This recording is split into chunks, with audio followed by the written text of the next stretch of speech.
Have you decided that you'd like to build a super solid foundation of business understanding?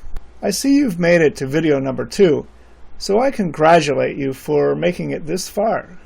If you haven't seen video number 1 in this series, please do so now so you can get oriented into this discussion just a little bit better.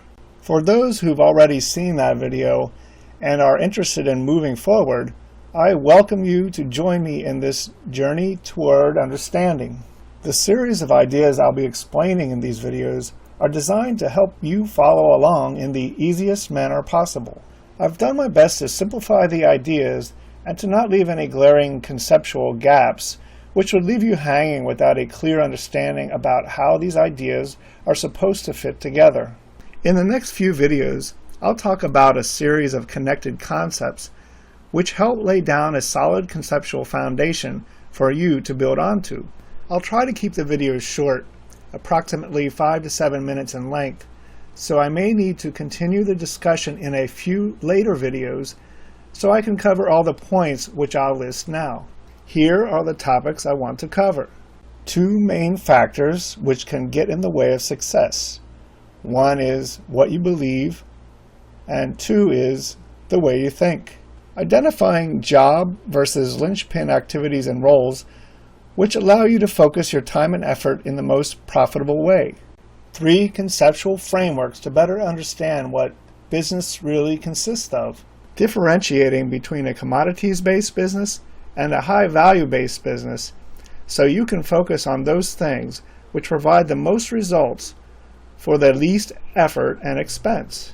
The story of how Edward L. Bernays helped to convert the world's buyers from mostly needs-based purchasers to a huge proportion of desire-based consumers. All these topics will be covered in a way which will allow you to build a solid base of business understanding and which attempts to give you a clear answer to why certain things are done in certain ways. This greatly reduces the need for you to rely on blind faith when trying to use these ideas in your life and business activities. So to start, here are 2 factors which I believe are the greatest contributors to success besides taking action and having access to quality information. They are 1, what you believe, and 2, the way you think. It's important that you listen closely and take these ideas to heart. The points I'll present can really clear the way for you to understand those kinds of ideas, which are often not easily accepted into the mind, but are extremely valuable to help you build a solid business understanding. It's barriers like these which are the reason why so many people still continue to struggle in their lives and businesses, even with access to great information, coaches, and mentors. I really want to make sure you learn these ideas well, so please pay close attention. It's critical that you find a way to bypass the typical barriers which hold so many people back. This is not such an easy task, depending on how you were raised and the kind of ideas people led you to believe when you were young. These early impressionable years, in which we all learn new ideas at a young age, are times when new beliefs are imprinted into our minds in such a way which is not later obvious to us as we go through our lives. Yet these kinds of ideas have a strong level of influence over our day-to-day behaviors and how we see ourselves in the world. That generally is one of the flaws of a formalized education system, which very often conditions the way we think and sways us to prefer one particular approach of interpreting ideas and learning, which can lead us to quickly dismiss other approaches to learning without much further investigation. One example is that we usually expect to get an answer immediately when we're trying to solve a conceptual problem in our mind. If we don't quickly know what the answer is, we often just find ourselves wanting to move on to the next question. Well, at least for many of us, this is the case. Business success thinking is a different kind of thinking than we tend to do in our daily lives.